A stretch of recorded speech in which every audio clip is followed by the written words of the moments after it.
Hey, crew, welcome back to another episode of the Skippy Report. On this episode, I have Kate Inglis, another female Canadian Telemark skier here in the series of Women in Telemark Skiing. She hails from just outside of Halifax, Lunenburg County, and we have a great conversation. I'm not going to give it away. Just know that she's a great Telemark skier, loves geeking out on Telemark stuff, and she fills us in with a lot of other cool and inspiring information and stories. So grab yourself a beverage and enjoy this episode. I hope you enjoyed as much as I did doing the interview. So here we go, Kate Inglis from the Women in Telemark Skiing series here on the Skippy Report. Hello, Kate. How are you? I'm doing well. How are you? I'm good, thanks. Excellent. I don't know. Can you see me all right? I can see you. Yeah, I'm walking around here, just in my kitchen, just getting my my my warm drink, and I just had to get the fire going. So Oh, yeah, very so I'll nice. say hello, but there I Yes, am. So, yes. hi. Very cool. Well, welcome to the Women in Telemark Skiing series. Oh, thank you so much. Nah, this is really It's, cool. I'm so thrilled to discover you. Oh, thanks. Well, you know what? I've discovered you. And as a former English teacher who was forced to teach English, and I'm not going to say I was very good at it, I think it's incredible that you were also an author. I am. Yeah, yeah. I have my sixth book is coming out sometime this spring, and it's my first novel for adults. Oh, cool. Yeah, so I'm pretty excited about that. I had done a lot of work for kids Yes, and some nonfiction as well. yes. So I've been kind of all over the map, but this is my first time doing fiction for adults. Very So cool. Very yeah, cool. it's So you know exciting. what? If you're okay, why don't you introduce yourself to the listeners Yeah, and where you're located and all that stuff? yeah. I I am in a place that makes me feel like I have a bit of an oddball to be on your podcast. I'm in Nova Scotia, which is bereft of mountains. Right. And obviously, at this point in our development on this planet, it's also bereft of reliable snow these days. But Right. although this winter was pretty good. Yeah, so I live on the ocean and do as much as I can to enjoy the outside, but my heart was forever smashed by spending my 20s in BC. Oh, wow. So Yeah, yeah. so let's get skiing. Yeah. Yes. Yeah. Yeah, so I went to out to BC with my boyfriend at the time immediately upon graduating university, Right. because neither of us had ever been west before. Now, did you go to Certainly. are you originally from the East? Hmm.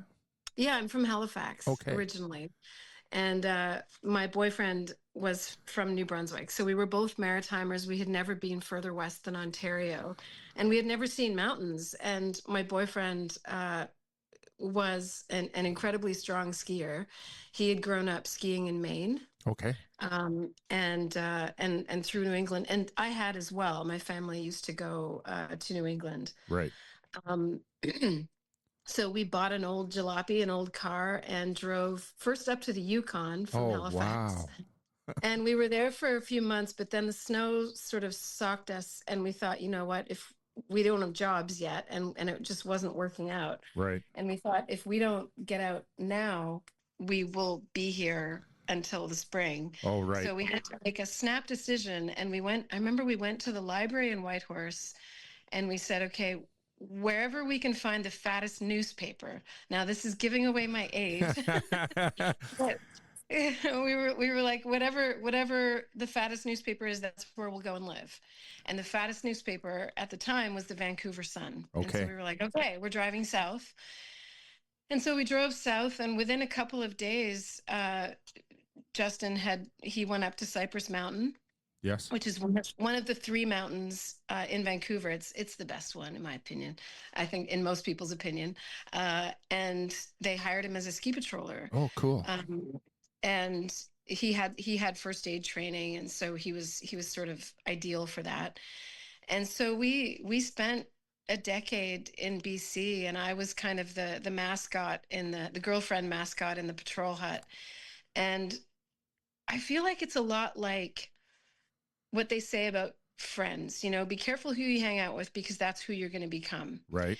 And I think the same is true with skiing. When you're always the best skier in your group, Yes. you're never getting pushed. I mean, it might give you a little bit of an ego boost, Right. but you need mentors. You need people that sort of kick you in the ass, Yeah.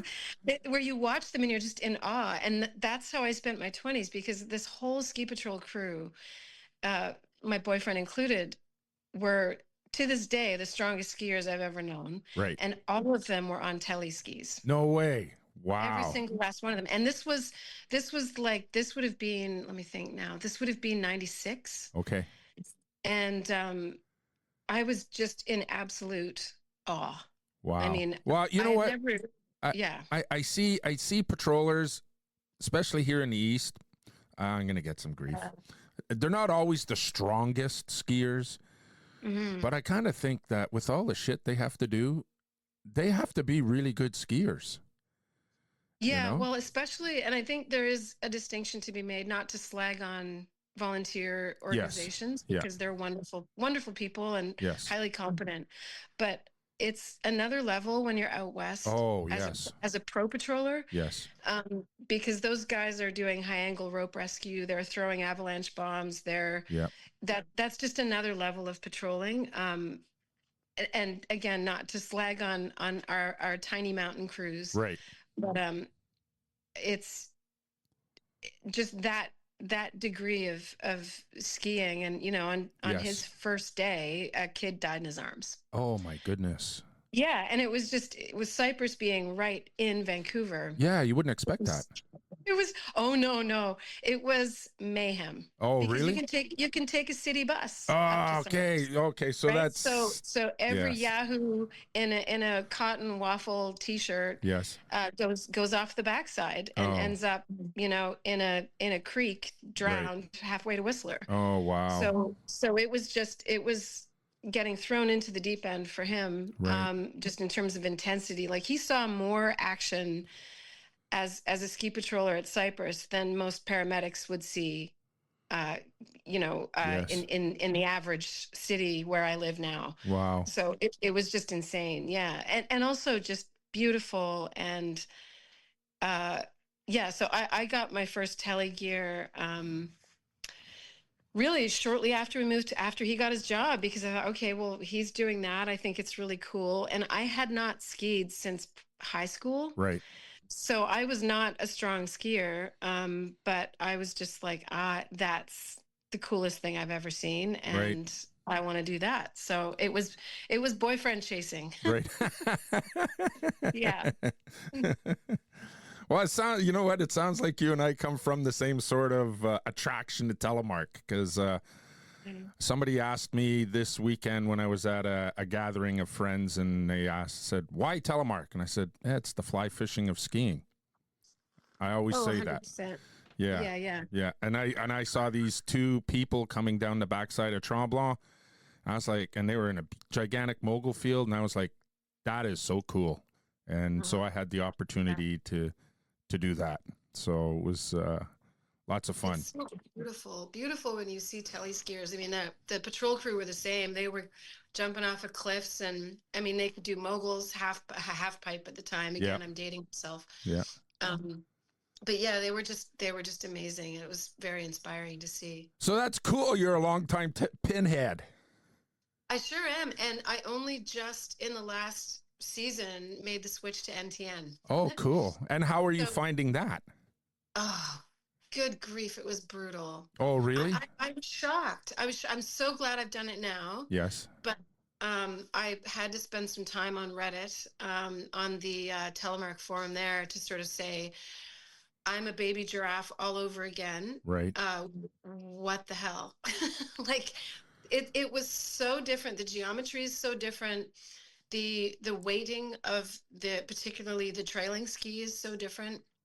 And I was just falling all over the place. I mean, to be fair, I was skiing. I've never had a pair of new Telemark skis. Right. And I always only ever just used my Alpine hand-me-downs. So Yes. I ski about 50-50 these days. Right. Alpine and Telemark. I got Alpine gear about 10 years ago just to switch it up because I was curious. I was like, I wonder if I can ski Alpine because I hadn't skied since high school.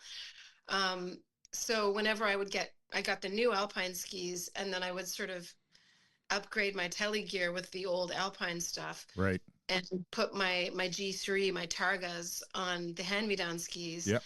And I mean, my Scarpa T1s, the original sort of black and yellow T1s. Bumblebees. Those are coming up on 30 years old. Wow. So last summer I was sort of like, I think it's time. But obviously at this point, like, am I going to get another pair of duckbills? Right. Like, because obviously if you need new boots, because my boots are pretty obviously packed out at this point. Yep. So I'm going to get new boots, then I'm going to get new bindings. And if I'm going to get new bindings, then I may as well get new skis, proper new skis. And so it was a change in every possible way to Yes. have new boots and the new bindings from 22 Designs, the Bandits. Yes. So it was a huge shift, and I do have a little something to say about the Bandits. That's really positive, but that was tough when I started out. But I'm really glad I made the shift now to NTN.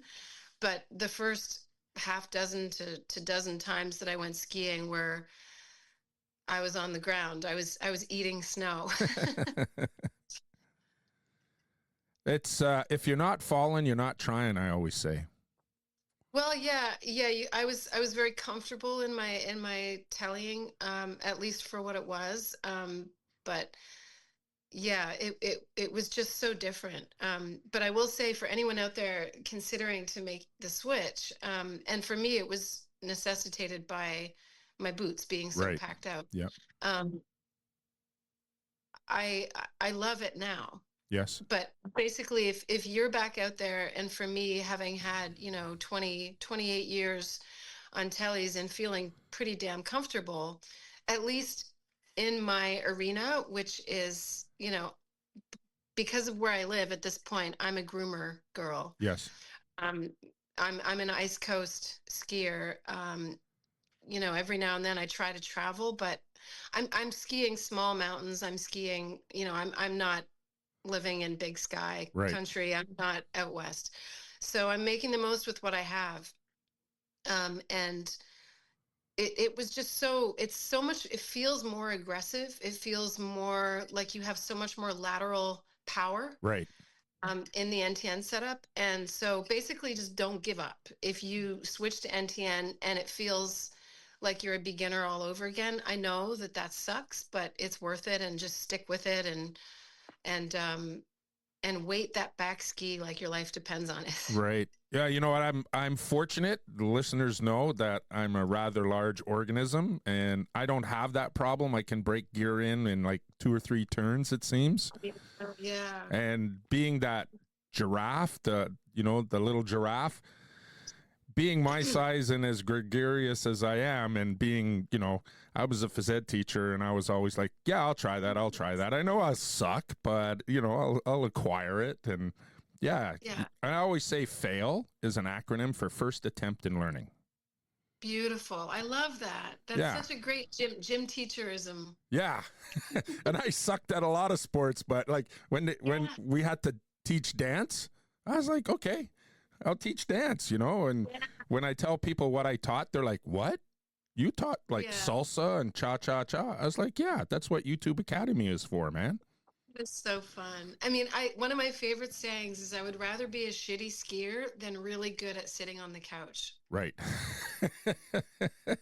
And that's true. That's true. Yeah, I always tell my wife, she had the same I don't know. I'll have to ask her, because she skied on G3 Targas for forever, and I tried to get her on NTN, and I had an opportunity, and I got her acquired all new gear for her.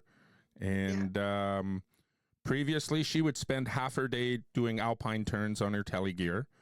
Yeah, the ski patrollers used to call that alpine marking. Oh, I like that. Yeah, Alpenmarken. yeah. Or fake marking. I Okay, mean, because yeah. I've heard of I it get it. as parallelomark and That's good. um yeah, I can't remember the other one. But yeah, Yeah, it's but nice. yeah, so she's telemark skiing all day long and has gotten compliments from some of the other skiers that we ski with, and yeah, so and we're like you, we're ice coast ski, Yeah, mostly where's your groomers. home mountain? Our home mountain is in the eastern townships of Quebec. Even though I live in Ontario, I ski Owl's Head. Oh, I've heard of it. That's Yeah, nice. yeah, it's a nice little mountain, and Yeah. actually we were contemplating getting out to your neck of the woods because I'd like to go ski Cape Smoky. Yeah, Cape Smoky is very cool. I haven't actually had a chance to get there yet. It's amazing how far away it is from me. Yeah. It's, oh, my son is home. You can just skedaddle. I'm just not fine. Okay, sweetie. Um, yeah, so, yeah, it's probably like 7 hours of driving for me.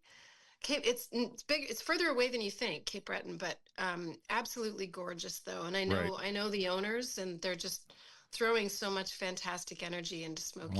Well, I Yeah. guess we're gonna have to get there sooner than later. But you know what? Yeah. Driving's not that far because I just went up to the Sioux to visit a friend and ski Searchmount with them. That's 7 hours Yeah. each way. But Yeah, I just got back from Massif, so yes, I saw that. that's 12 hours for me. So How many hours? 12, yeah, to 12. get to Quebec. Yeah, so Yeah, because you have to go into it's a Quebec lot. and then double back. Yeah, pretty much. And I mean, what I think of as my quote unquote home mountain, although the Mainers would argue with me about that, is Sugarloaf. Yeah. Just because that's where I evolved as a skier. That's where my extended family owned a condo there for a while. So we would go there all the time. I went there 2 weeks after giving birth. Oh, wow. Yeah, so I really love Maine so much, and I love New England, and I grew up skiing all through New Hampshire and Vermont, and so that's closer for me. Yes. That's I think 8 hours to Sugarloaf, maybe 9 Oh, from where I wow. am. Yeah, so that's as close as it is basically Sugarloaf. So I'm fortunate. Sugarloaf is 2 hours from my cottage. Lucky. I know. We're right on the Quebec Vermont border. Beautiful. I also want to get to Jay again. Oh, yes.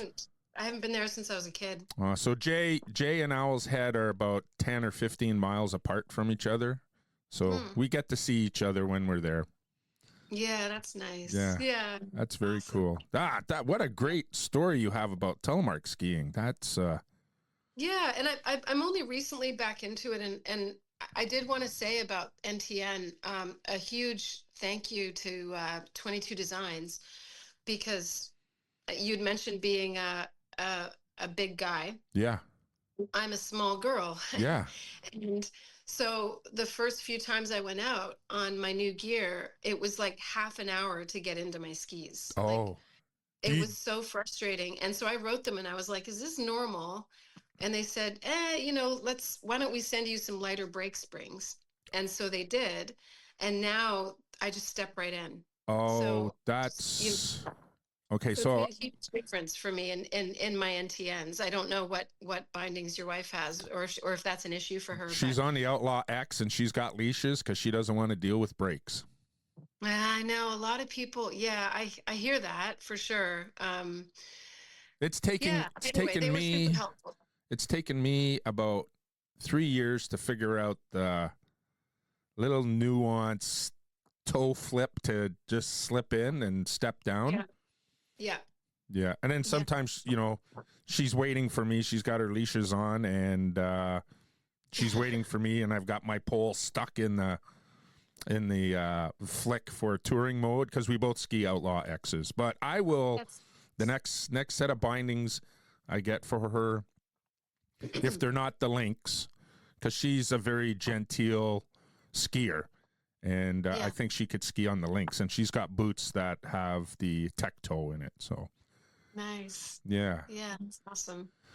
Very. Yeah, no, it's been really good. And I think, for all of us tiny mountain skiers out there, like, I don't live in the place where parallel Kate lives in the universe where I never left the West. Right.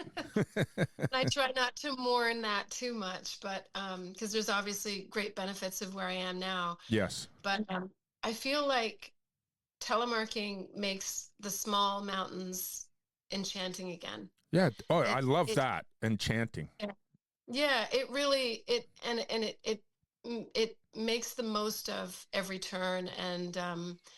And I just, especially in the spring, I just love it so much. And I'm so grateful for it. I'll say it only because I feel like the people, anyone that follows my writing or that knows me online will not listen this far into this degree of telemark geekery. Well, I hope they Um, do, because I want to get into other facets of your life too. yeah, well, this is one that I've actually never said publicly, but it's extremely relevant to our conversation. Um, 3 or so years ago, I was diagnosed with multiple sclerosis, Oh, and my feet went numb, and then yes. it came up my legs after my second COVID shot, which was kind of the unmasking event. And it was absolutely brutal. And sorry, there's a notification coming in. And it was a good year. I mean, I spent a good year sort of grieving and screaming and crying and thrashing and trying not to Google too much and shifting completely the way that I eat and the way that I live. And telemark skiing has been such a big part of that. Really? Yeah, I have no symptoms other than slightly buzzy feet sometimes now. Okay. And it has everything to do with, I think in our lives, we're all going to encounter a bomb that's going to go off, bodily speaking. We're all going to be in some degree of peril. And we do ourselves a disservice if we don't land in that moment with strength and elegance and rosy cheeks, Right. Yeah. and so I feel really grateful that I was already active. I was already hiking and cycling and, the road bike and the mountain bike. And I had a strong group of friends who are all super keen to get outside and just sort of relish in movement. Um, but that diagnosis really made telemark skiing in particular and the flow that you feel from that turn, it just made it so essential. And I just feel such overwhelming gratitude for the 600-foot high Yeah. little mountain that I regularly ski on, and the other big one, which is 900 Right. feet. And and grateful for having to drive 12 hours and 9 hours to get into some more substantial terrain. Right. Because damn, what a magical thing to be in this meat suit and to have a neurologist say you are rocking it and you're doing great, and whatever you're doing, it's magical, and keep it up. And knowing that you have this kind of anvil over your head that's Right. swinging by dental floss, which we all do. Yeah. But I just happen to know what mine looks like. Yes. And it looks like a wheelchair. And it's like, sorry, I got to shut my notifications off. This is driving me nuts. Ping, ping, ping. Uh, so, not to get too down and dirty into that, but it just never waste that opportunity, no matter where you are. You don't have to be this super cool Boulder, Colorado free skiing, Right. Yep. 25-year-old. I'm 52 and I live in Nova Scotia in Lunenburg County with all the ghosts of the old sea captains. And you gotta squeeze every last drop of juice out of wherever you are. And telemark skiing is 100% my most vivid way of doing that. That's really incredible. Thanks for sharing that. Like, yeah, I always tell people motion is lotion for our bodies. Yes. And this old guy, I'm 10 years older than you, and I have a lot of injuries from sports and working as a carpenter. And people see me walk and they say, "How do you ski?" I was like, "It doesn't bother me to telemark." if I alpine. Fascinating. If it Yeah. and so my background, I have some friends who are kinesiologists, and we always preach to the choir who are listening here that how dynamic telemark skiing is and how it builds a stronger knee joint. And we were just visiting some friends, and we were talking about, and he's a retired principal who was also a phys ed teacher who is beat up pretty well and has terrible knees, and he needs knee replacements. And when he went to his doctor said to him, "You're like way beyond that, Jeff." He says, "Well, what can I do?" And he says, "Just do squats every day." So he started off with 25 squats. And I was thinking while he was saying this, how about lunges? yeah, so I spend at least doing 1,000 lunges a day skiing. And I told my wife that she doesn't hear me complaining about my knees when I'm in ski season. So it's like, you know what? When I'm out of ski season, I better start doing a bunch of squats. Yeah. Yeah. And it's and you know, the listeners have heard my wife has a fused spine, and she finds that telemark skiing is much more gentler on her body than alpine skiing was. That is so interesting. It does kind of force you to just let go of a lot of tension that we hold in our bodies when we ski. And you know, doing alpine as well, I can feel it in the shift from one day to the next. Just the tension that you have in your body when you're you know, grinding over on an alpine edge. Oh, really? You see, I don't have much alpine experience, so I don't know. I'm always asking people about what I experience compared to an alpine skier, what they experience. Yeah, it's I don't know, it's reggae and rock or something. I love You know? that. I love that. It's like I love alpine skiing. I love going fast, and I love those arcing, aggressive turns, and I love you know, I love having that in my quiver. Yes.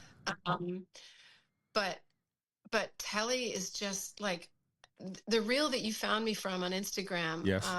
which was honestly one of my favorite days skiing that I've ever had. Oh, really? And wow. it was on my 600-foot tiny little hill at Martok. And I was by myself. And it was one of those days where, you know, it's spring, the birds are starting to make noise, the ground is softening up, and people stop skiing. Yeah. Even though the conditions are amazing. And Yes. so I went one day, and the forecast was that it was going to be 17 degrees. Wow. And I thought, I'm a little crazy to go skiing, but I think I know what's waiting for me up there. And I was right. And it's that juicy, just intoxicating feeling of that soft spring snow, like thwapping up at your knees. Yeah. And I love it so much. So I was skiing in shorts, and it was just absolutely stunning. And I had my AirPods in, so I was listening to reggae in my plaid shirt and shorts, and tele skiing just by myself, and just like beaming, just ear to ear, talking to myself on the T-bar, just like, I feel like the luckiest person in the world right now in this moment. Yeah. And it's the telemark skiing, and it's that loose noodle, relaxed state of flow. Right. And you know, if there's anything better than spring snow, you know, flapping up against your knees when you're in a tele turn, it's the same thing when you're wearing shorts. Right. Oh yeah, I've skied in shorts before. Yep. Yeah. Yeah. Yes. I know when you were talking about, you know, switching back to alpine so you can go fast, you should come and ski with me. I'm not super fast, but we had. No, well, Telly slows me down significantly. Oh, and I don't begrudge it. Like whenever I'm skiing with my friends, and this is something that I look at the footage and at the promos from. I follow a few accounts from. Is it Idaho maybe? Mm-hmm. Even like there's a Telefest in like Michigan somewhere. Oh yeah. That I follow a few of them, and I'm sort of tracking a few of them down because that's sort of on my list of things I would love to do is to go to one of those weekends where you're with mentors. You know, Yes. I see more and more people tellying these days, which is fantastic, even at my tiny little hill. Right. Yes.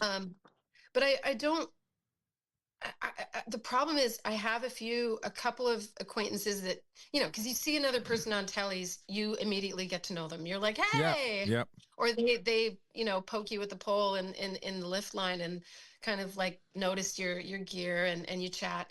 But the problem is like, so I have a little bit of a crew here, but I don't have the terrain. Right. So I feel like a very incomplete skier because I would love to go to one of those events that's full of telly skiers that will pull me into moguls, that will pull me into powder. And, you know, I'm pretty comfortable in steeps, less so on tellies than I am on alpine skis, only just because I never get a chance. Right. And I'm always skiing kind of bulletproof ice. And so, yeah, I really, that's a little bit of a bucket list thing for me that, again, with this diagnosis that I have, it has led me to take skiing both more seriously and also more joyfully. Right. That I feel, and that's why I got the new gear. I was like, you know what, I'm going to invest in this. I'm going to invest in the way this makes me feel. Right. And now, what I want to do is I want to invest in, you know, going out to Montana or Colorado or some place to experience that sort of champagne powder that I've only touched on in the past, and to actually kind of invest some time and money working on the practice of being a skier, you know? Right. Yeah. Yeah. Yeah. So I envy you for that, for having a really active crew and a partner who tellies, and that's really nice. I often feel a bit lonely in that way. Right. Well, you know what? So you definitely need to hit up the Midwest Telefest, which is in Ontonagon, Michigan.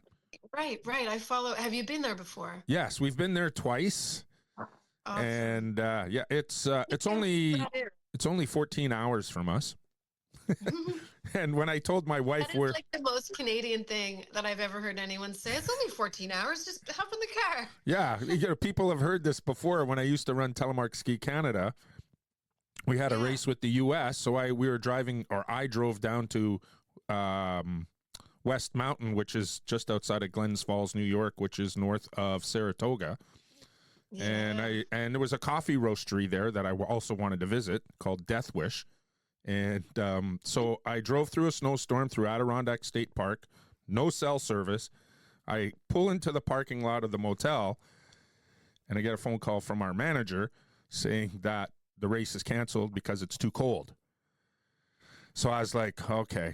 So I talked with the motel, everybody was getting their money refunded. The next morning I got up, I went to the coffee roastery, got my coffee and all that sort of stuff. Then I went to the mountain to thank them, you know, for organizing this, but unfortunately we can't race and this, that, and the other thing. And then I drove home. So I can say that I drove 1,200 kilometers for a cup of coffee. Oh my goodness. Yeah, it was nuts, but that's all right. You know, now my wife travels with me because before she would say, oh no, you just go and do it with your buddies, your friends, and they were always asked where she was, right? So when we did the Midwest Tele, I did it the first time. I told her where I was going. She says, "You're almost in Thunder Bay." And I was like, "Yeah, I know." She goes, "Holy shit, that's like way out there." Because remind me again where it is. It's in the Upper Peninsula of Michigan. That's right. So everybody knows that Michigan, the lower state, I think that's what they call it. You know, it's like the Met, right? Okay. But the Upper Peninsula also has a thumb that sticks out even further into Lake Superior, and that's where Ontonagon is. And it's at the bottom of that thumb. So you can still go almost 2 hours. There's a place called Mount Bohemia on the east coast of that thumb. Yeah, and it's like Mad River Glen. Like I think they groom a little bit. But they don't have to make snow. They get so much. I'm immediately intimidated. it's such a drag because it's a chicken and egg kind of a thing, right? Because I want that mentorship, I want that community, I want that training Right. on terrain and on ungroomed snow. But I'm also like, am I strong enough though? Right. Because I just tele-skied at Massif and I was demolished. Well, there's some good. Just in terms of like straight vertical on the Yes. muscles, like Yes. it's just so much bigger than I'm used to. Yeah. And there's something about the fall line at Massif that is particularly unrelenting in a Yeah. way that even Sugarloaf isn't. Like Sugarloaf is taller, Yes. it has more vertical, but it has intermissions. Like it has It does. the terrain has, I don't want to say more personality, but just more diversity in the terrain Right. in terms of just the rhythm of your average top to bottom run. And Massif was just like, oh my goodness. And so I think about that now but you just got to go. I mean, you just got to assume that there must be other people at Midwest Telefest Oh yeah. who are also, quads fully on fire Yeah. as well, right? I Yes. mean, we can't all grow up skiing 7 times a week in Whistler. That's right. We gotta just go and do the things. That's right. Yeah. And you know what? And it's interesting because the closest place we have to ski here is 20 minutes from us, and it's only 300 feet high. And when I would ski with my sister one winter, she said, "Oh my gosh, are you guys ever good skiers?" And I was like, "Well, you don't ski as often as we do," because she prefers to go out west, go to Europe, and that sort of stuff. And we're skiing Yes, daily exactly. on this 300-foot hill. It doesn't matter where you get your turns. Yeah, 100%. I mean, that's what made me a good teleskier was just going a lot at Right. Martok at my 600-foot hill. Yeah. Because I remember when I used to ski out west, obviously I was a lot younger. I was much more of an intermediate skier. I was entirely idolizing the ski patrol crew that I was Right. chasing after.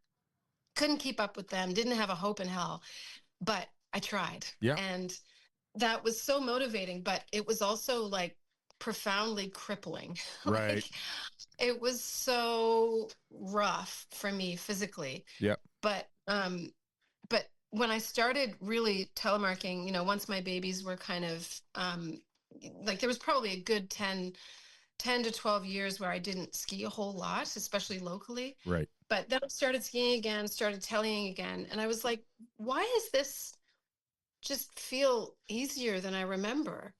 And I think it was just because I was finally relaxed about it. Right. Because I wasn't so tense in my form, in the sense of, trying to keep up with these absolute, telly gods that I was, Right. that I was, trying to keep up with. And I was just a lot more relaxed. And of course I find now, and I think this is true of all kinds of skiing, that the better your form, the less fatigued you're going to be. Correct. So that to me is the sign of, when you begin as a skier, and you're not really, let's say, for example, parallel turning very well, and you're scared, and you're skiing scared. You're skiing tense, you're skiing scared, you're skiing resistant. And that is exhausting. It is. It is. Yeah. Yeah. And so you want to, I find that now that I've hit that state of flow, I do feel stronger, but then of course that goes out the window when it's 3,000 feet over and over and over again. Yes. So I love your analysis of this. This is awesome. Oh, thanks. Yeah. I do think about it quite a bit. Well, so do I. Like, we'll be skiing and I'll be doing more turns, and my legs are getting cooked, and but then there's the couple of steep runs at Owl's Head, and this past week my wife, I was lucky, I had the run all to myself. I'm thinking it's over 1,000 feet long, and it's got a nice pitch. And I went down there like I would just carving at Mach 2. And she came down behind me. She goes, Yeah, everybody was looking at you on the chair.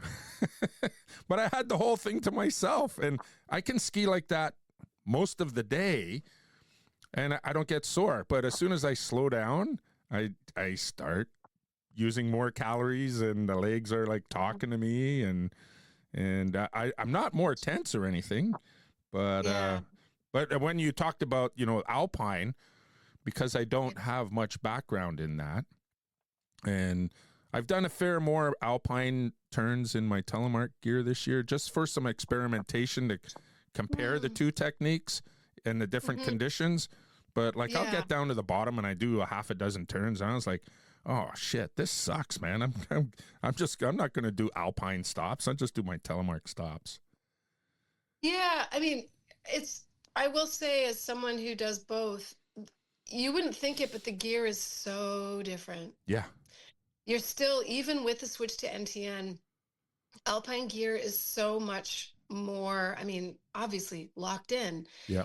And so, you know, when I see those days when it is bulletproof ice coast ice, and you can, you know, you can sort of hear, it's I feel like I'm an old school, like ancient hunter gatherer. I'm like listening, and when you hear that like scrape, you Yes. know, it's like, oh, this might not be the greatest telly day. And then it's nice to have the option then to throw on the alpine gear and just like really sort of just Set your grind edges and into go. it. Yeah, it's a lot easier to get on edge on alpine stuff. But then again, I think the stuff that you find difficult about anything, whether it's telly or alpine, is exposing you as the stuff you need to work on. Right. Like, obviously, something that I need to work on is carving on tellies. And I Right. think because it does feel like a skid just by the nature of the type of turn that it is. And I also prefer quite a tight Corridor. column. Yep. Yeah, right. Like, I like doing like You're working on your mogul technique on a groomer well, I run. guess maybe I just need some moguls and some courage. but I don't tend to do those sort of long arcing telly turns, but I do when I'm on alpine stuff. Right. So it is a lot different.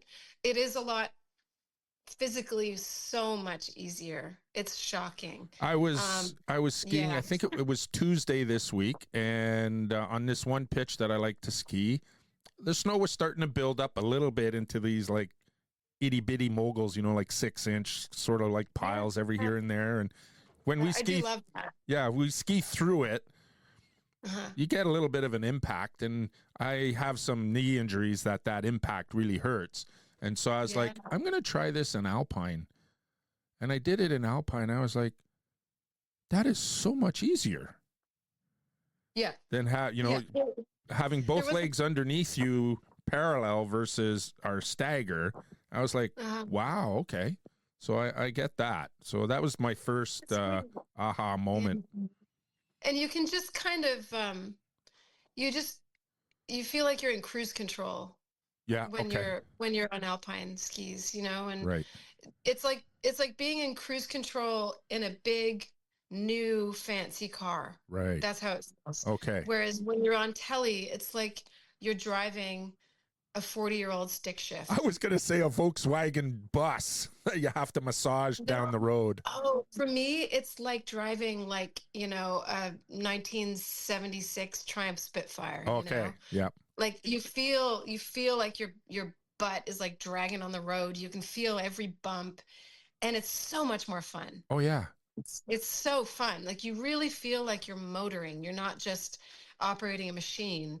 You are driving. You're not, you know. So that's kind of the analogy for me. No, that's perfect, because when I used to ski on 75 millimeter, I would tell people or ask people if they would feel the undulations of the run in their feet, like through my, and I can feel it. I don't feel it as much in NTN, but in 75 millimeter, I could always feel the irregularities in the run that I was in. Yeah, I know exactly what you mean. The patrol guys used to have a poster up in the patrol hut that said telemarking. If it were easy, it would be called snowboarding. That was funny. They were always you know, taking the piss all the time. Oh yeah. But Yeah. yeah, it isn't it's just it's so interesting. I have such an appreciation for both. They both have their place for me. And but Telly is sort of where my heart is, and it gives me the most joy. Like Yes. it just makes me smile. It makes me so happy. Yes. Well, you know what? Like you said, they each have their place, and that's what I always say. My friend Mark has got a great e-signature. It says, Alpine skiers parallel because they must. Telemark skiers parallel because we can. Oh, And that's interesting. Yeah. and each technique has their place. Absolutely. Pardon me, you're getting like ASMR of me fueling my wood stove. Oh, There we go. It's just that point in the season when I'm looking forward to not loading all the wood, right, but I'm not ready for the end of having the fire on inside and right. having the way it makes the house smells. Yes, yeah, that's cool. So, do you want to delve into your real occupation? Yeah, sure.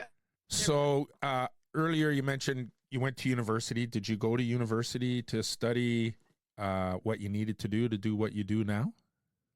Yeah, I mean, I got a degree in public relations, which Okay. is communications basically. Yeah. And so I've been a writer ever since, writing for basically like I'm essentially like a storyteller for hire. Okay. So I do a lot of work for nonprofits, for corporations, entrepreneurs, startups, government agencies, doing sort of brand strategy, and content for people. So, and then in my free time when I lived in Vancouver, I also got halfway through a photography diploma. So through the years, I've also been a photographer as Right. well, which is again to me just another venue of storytelling. Well, you know what? That's great that you just answered a bunch of questions that I did in my Oh, research. That was awesome. Yeah. it's, And it illustrates why your Instagram account is the way it is also. oh, I have a lot of fun with it for sure. I still feel like the algorithm perplexes me completely, and I still feel a lot of I have a lot of complicated emotions about social media and what Yeah. it takes to get and keep eyeballs these days. Right. I just like the creative side. Obviously, I have this novel coming out soon, and I'm really kind of not looking forward to having to promote. But of course, you have to. Everybody has to. If Yeah. you're artistic, if you're creative, Yeah. there's that pressure to promote. So I've got to figure out that aspect. But for now, really, like recently, in the past couple of years, I feel like there are people that follow me from my book writing career and from my being an author, from years back, who are probably like, what the heck is going on? Because Right. she's always posting ski content now and mountain biking and hiking and outdoor stuff. And I don't get explicit online about my diagnosis Right. because I don't want to attach that diagnosis to myself as an identity Right. or hashtag. I don't want to become a hashtag MS warrior. Right. I'm really not interested in that at all. But at the same time, I mean, and the other funny thing is that whenever I tell people in my personal life, not so much anymore, everybody knows now, but it's amazing how many people will sort of pause and go, oh yeah, MS. Yeah. I know so and so that has MS and they're in a wheelchair and they're blind and they're agoraphobic and they never leave their house. So, You don't need to and hear then they that. kind of look at me and I'm sitting there like, okay, great. Like Yeah. what am I supposed to say to that? I don't know. I think basically you don't hear from the people that like, and now sorry, I'm hopping around a lot. No, that's cool, man. Sorry, the brain's moving faster than my mouth. People forget that I have it. Yes. Um, and that makes me giggle, and it makes me feel so happy and grateful that people forget. Right. And so basically, my Instagram now, sometimes I'll mention sort of, I'll talk around it because of my food restrictions, which are absolutely enormous. Right. Eating to curb inflammation, which essentially sets off MS. And I love cooking, and so this was a fantastic and wonderful adventure in learning how to eat differently and prepare food differently. And it's been an absolutely fortuitous and incredible awakening for me about Right. food and health, and about how our modern society is just incentivized to turn us into absolutely ineffectual lumps, slugs. Yeah. And so I feel really alive and awake, but I don't want to mention the specifics of it. So my Instagram kind of shifted to writing about, I mentioned food, and I'm showing Right. myself skiing and mountain biking, and I don't necessarily, I worry sometimes, people are like, why is she showing herself, cold dipping in February in the Atlantic Ocean in a bathing suit? And is it weird? Like, am I showing off? Am I, trying to pose like I'm something that's more outdoorsy and more rad than I am? Right. And it's actually about none of that. It's just strictly to remind myself what I'm capable of and to keep doing it. Right. It's like my own personal journal that I'm just letting people see, because I love photography. Right. Yeah. But it's funny that I've never really been able to explain why suddenly these are the most important things to me. They used to be peripheral. Yeah. Getting out on my bike or skiing or hiking or cold, being in the ocean in February. But now this is life. This is biblical. This is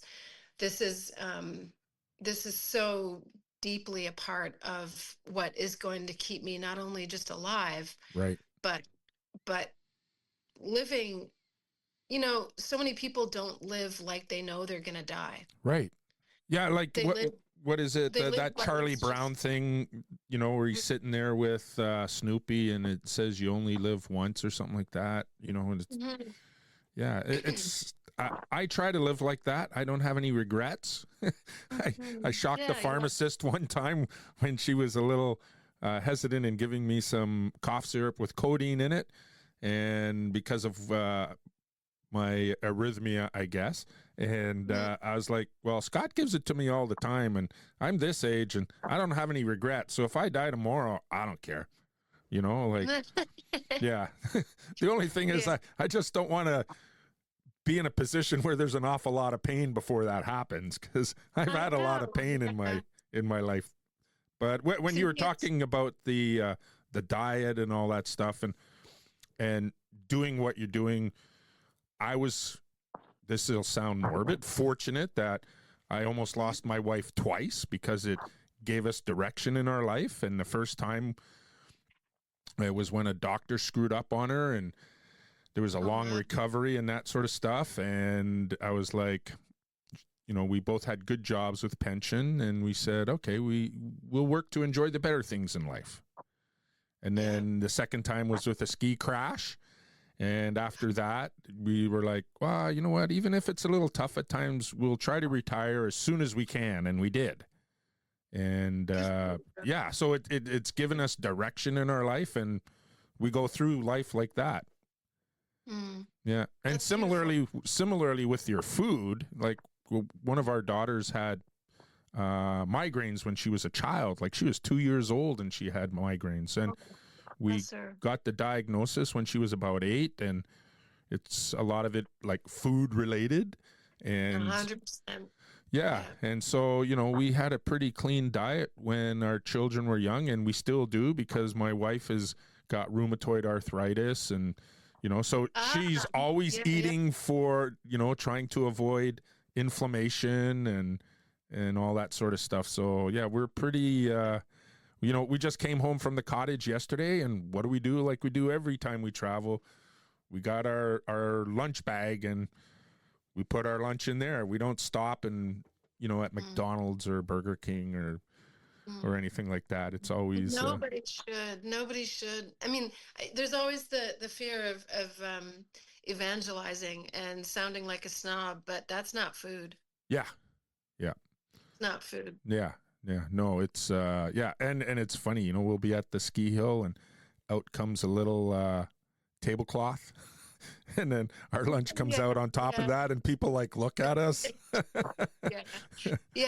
I've got like an old thermos from the 70s, like one of the old glass lined thermoses, and it keeps everything blisteringly hot. And it's like I would run back into my burning house to get that thermos because that's the same thing. Every time I go to the ski hill, you know, I can't have a granola bar. I can't eat anything in the canteen. So I have to really just be on top of it. Basically, everything I eat is stuff that I've cooked from scratch. Right. Yeah. So, which is no big deal because I was almost, you know, I was pretty much doing that most of the time anyway. Yes. But yeah, it makes you grateful when you get a diagnosis like that, because I think none of us should be afraid of dying. That's right. Because that's like, you know, that's just what's going to happen. Yeah. But I think everyone should be alive and awake and afraid. Yep. Sort of frightened into action by the prospect of a low quality of life, by immobility, by losing the core of who you are, right, in terms of your sense of humor and your sense of adventure and your ability to say, you know, oh, I've been invited to go in a sea kayak. Yeah. And I can fit in it. And I can, you know, I can, where you feel like you can say yes spontaneously to just about anything. Yeah. That feels like the measure of my life, other than eating in a canteen. Yes.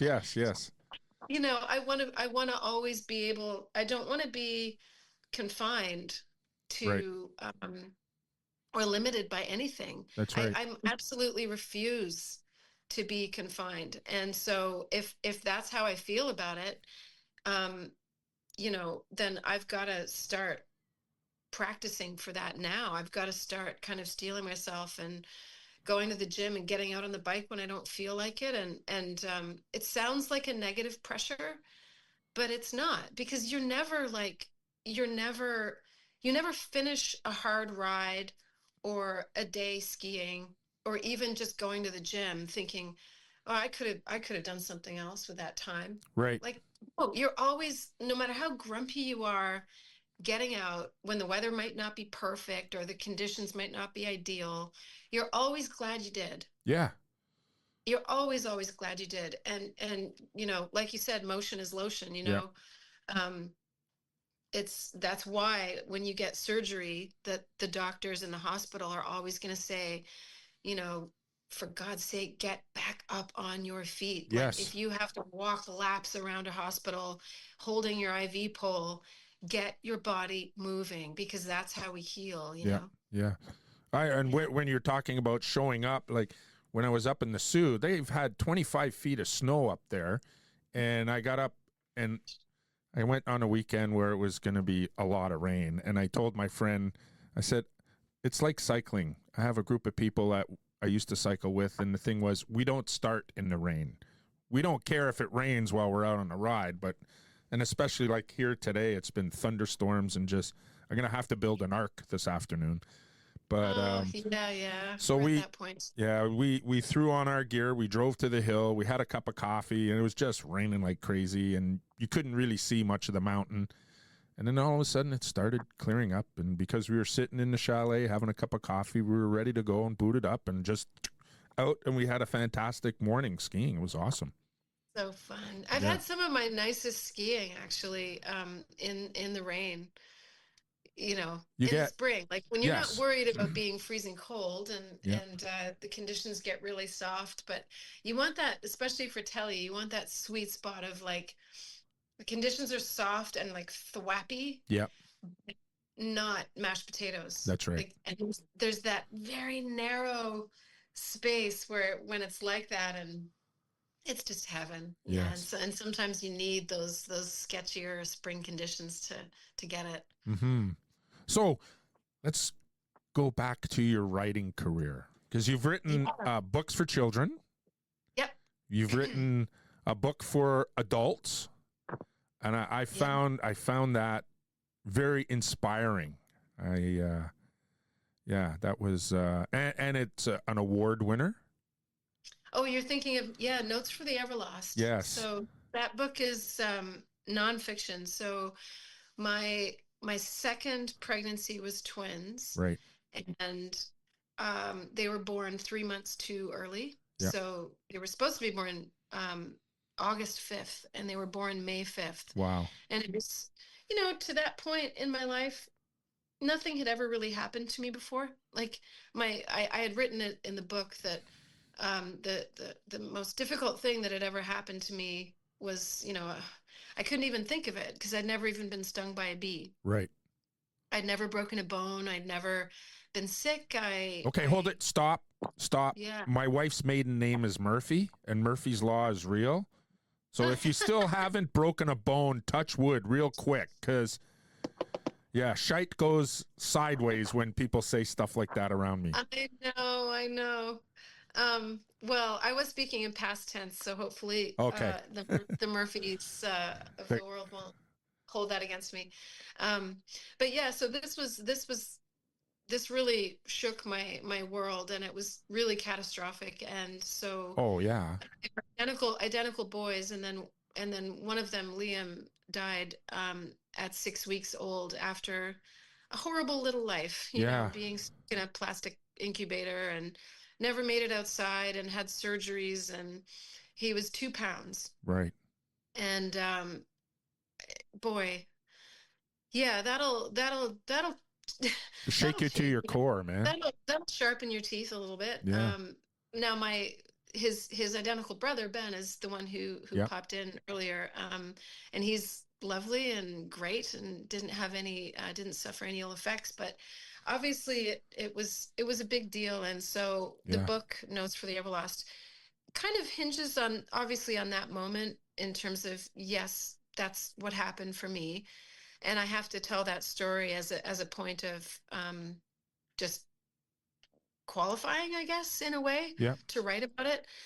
But the book is really only partly a memoir. It's mostly about how we get through loss, and how do we still smile? How do we still love good food? How do we still laugh at a joke? How do we keep ourselves intact, or gather up the pieces of ourselves again after something like that has happened in our lives? And so that was the only other book that I've written for adults.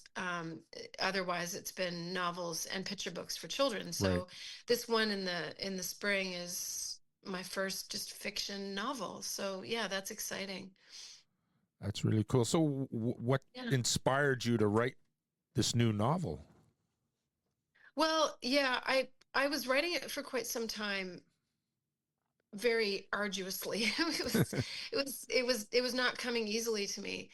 And then I was diagnosed with MS, and that really was just a grenade that went off in my creativity. And I feel like all of my creativity was channeled into my body, into my outdoor pursuits and my food, and just kind of steeling myself and learning about what you can and can't trust about modernity, about what your GP, what your doctor tells you that you should be eating, and what you should be doing, and what does or doesn't make a difference in life. And of course, you learn pretty fast when you have a diagnosis like that everything the modern world tells you to buy is bullshit, to use the French. And so my writing on that novel was interrupted, is putting it mildly. But once I kind of got back on my feet again, and started to just come to terms with what I was going to be, with coming to terms with the sight of that anvil hanging over my head. Yep.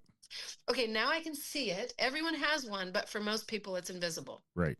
Yep. You don't know what it's going to be. Yep. And I know what it's going to be. Right. So I can see it now. And that's really scary. It's like being inside a nightmare. Once I got used to that, and now I am used to it, and I feel deeply and profoundly empowered. Right. And awake. And it's a really fantastic thing. And so now, just in the past couple of years, I was like, yeah, I need to finish that novel, because they felt like characters that were just kind of bashing around in my head like moths in a jar, and they wouldn't leave me alone. Right. So I thought I need to kind of finish their journey with them. And so I'm glad I did. That's cool. Yeah. That's very cool. Yeah, it's kind of a coming of age. It's got aspects of a love story. It's got aspects of a bit of, not a ghost story, but it's got elements of the supernatural. I'm really fascinated by dead houses. Okay. When, all of our communities have them, that are kind of being overtaken by nature again. Yes. Houses that have been forgotten, that you look at them and you just get that kind of eerie feeling that they've been abandoned, and you almost feel like everybody ran away screaming. And it's always really sad, especially around here where the houses are so beautiful. They're old, and you think like, this is a 200-year-old house, and what is it that made this house be lost to time? Right. Yes. And so that has a lot to do with this novel, which is called The Good Salt Girl. Oh, cool. And it's coming out. I don't have the drop date yet, but it's going to be probably, maybe at this point it would be early fall. Okay. This year. I'm not sure. I actually have a call with my publisher this week, so we'll see. I'll have to encourage my friend Anne Shea, who owns a really cool bookstore in Almont, Ontario. She'll probably have it anyway, knowing her. Oh, well, that's so nice. Yeah, yeah. I love booksellers. They just make my world go round. She's a chemical engineer by training and worked in the in the chemical fluid industry, and got to a certain point in her career where she wasn't a good old boy. So she's like, you know what? And she said, like, screw it. This is what I'm going to do. And she was able to leave and bought this really great eclectic bookstore that she's continued, and she's being so successful with it. It's really awesome. What's the name of the bookstore? Mill Street Books. I think that's what it is. Yeah. Where's my phone? And it's in Almont, you say? It's in Almont. Yep. Almont. And where's that close to? My husband's family are in Niagara region. Oh, this is in, I don't know, is it an hour west of, it's less than an hour west of Ottawa. Okay, cool. Yeah, that's neat. I'm just checking here my Instagram feed. Oh, nice. But yeah, she and what I like most about it is I'm a basketball guy, and that's where James Naismith, the inventor of basketball, is from. Yeah. I think we all know his name. Not everybody. Yeah, Mill Street Books. Yeah. Oh, yeah. Very cool. Yeah. So yeah, it was really cool. She's been on CBC at least once talking about summer reads and that sort of stuff, along with another bookshop from Vancouver. Yeah. It's kind of cool. Very cool. That's great. Well, I want to thank you for taking the time to talk with me. And I loved it. I loved it. It was so fun. I feel like I can never sort of geek out with another. Oh, really? So that makes me really happy. No, that was awesome, and I loved all the geeking out. It was so natural, the conversation that we had, and yeah, it was great. I do have to say this on record. When I was looking at your Instagram, I was like, "You look so familiar," and then I was like, "Kirsten Dunst." Oh my goodness. Do you know what? That's not the first time that I've heard that. Yeah. I was like, I wish I had more of her dimples, but I have been told that before. Sisters from different misters. Well, that's a big compliment. I will take that as a compliment. And you know what? I look forward because I'm one of these guys. It's like I got to go meet you. I got to go ski with you. So I know, I would love that. Well, maybe, I'm actually quite determined. And I had told my husband, I was like, one of these days I gotta get out to one of these telefests. yeah, And I follow Midwest Telefest. So maybe we'll meet there. there's one Maybe I'll not do so it. far away. The Corey Anderson Telemark Festival at Bromley Mountain in Vermont. That's a really good Oh, there's Telemark another festival. one. Yes, Okay, yeah. very nice. So that's a little I think it closer. was Midwest Telefest that I had seen recently like the itinerary for it. Yes. And it just looked amazing. Oh, it's a whole it's yeah. a whole 3 or 4 days. It's awesome. And you get like coaching and that's sort of the whole point, right? A little, some of that? not really, not really. Okay, No, it's okay. just they do have a little bit of instruction, but it's just getting out there skiing. It's a big celebration. That sounds really fun. Yeah. I would love to go. Yeah. Yeah. So Well, again, maybe we'll have to meet there. yeah, for sure, for sure. Yeah. Anyway, so thanks again for doing this, and let the Thank you. listeners know where they can find you on your social media presence and your website. Yeah, if you just my website is kateinglis.com, and that's mostly around my books. And my link to my Instagram is there. I'm Kate Inglis on Instagram. I think it's with 2 underscores, Kate_Inglis. Okay. But you can find me at kateinglis.com. Very cool. Well, thank you Yeah. again, and have a great day. Yeah, thanks. So good to talk to you today.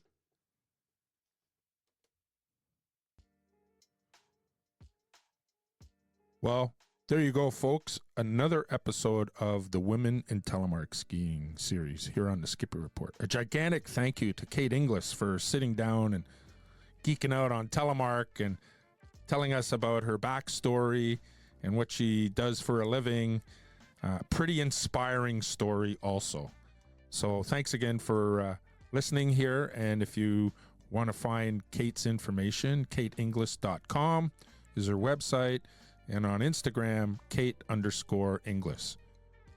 Once again, thanks for listening to the Skippy Report, and check back later for another fresh episode. Peace out.